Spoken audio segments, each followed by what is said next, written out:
ആഗോള കത്തോലിക്ക സഭയുടെ അധ്യക്ഷൻ അന്തരിച്ച ഫ്രാൻസിസ് മാർപ്പാപ്പയുടെ പൊതുദർശനം ഇന്നു മുതലാണ്. ഇന്ത്യൻ സമയം ഉച്ചയ്ക്ക് 1:30 മൃതദേഹം വത്തിക്കാനിലെ കാസ സാന്ത മാർത്തയിൽ നിന്ന് 12:30 വിലാപയാത്രയായാണ് മൃതദേഹം എത്തിക്കുക.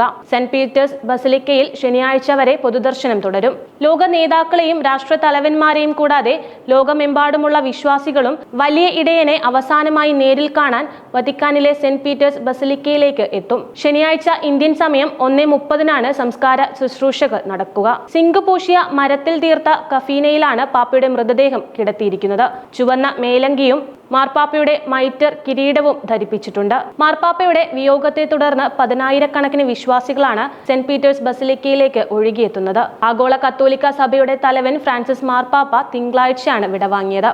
വത്തിക്കാനിലെ വസതിയിൽ പ്രാദേശിക സമയം പുലർച്ചെ 7:35 അന്ത്യം. 88 വയസ്സായിരുന്നു. 11 വർഷം ആഗോള സഭയെ നയിച്ച പിതാവാണ് യാത്രയായിരിക്കുന്നത്. കത്തോലിക്ക സഭയുടെ പരമാധ്യക്ഷൻ എന്ന നിലയിൽ വത്തിക്കാൻ സർക്കാരിലും സഭയ്ക്ക് അകത്തും കാലോചിതമായ പരിഷ്കാരങ്ങൾക്ക് തുടക്കം കുറിച്ച വ്യക്തിയായിരുന്നു ഫ്രാൻസിസ് മാർപ്പാപ്പ.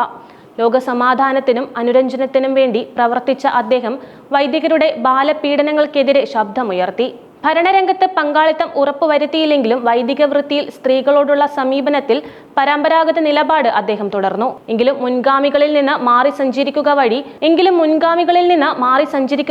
വേറിട്ട വീക്ഷണങ്ങൾക്ക് ഉടമയായി മാറി ഫ്രാൻസിസ് മാർപ്പാപ്പ. സ്വർഗാനുരാഗികളും ദൈവത്തിന്റെ മക്കൾ എന്ന് വിളിച്ച മനുഷ്യസ്നേഹിയായിരുന്നു ഫ്രാൻസിസ് മാർപ്പാപ്പ.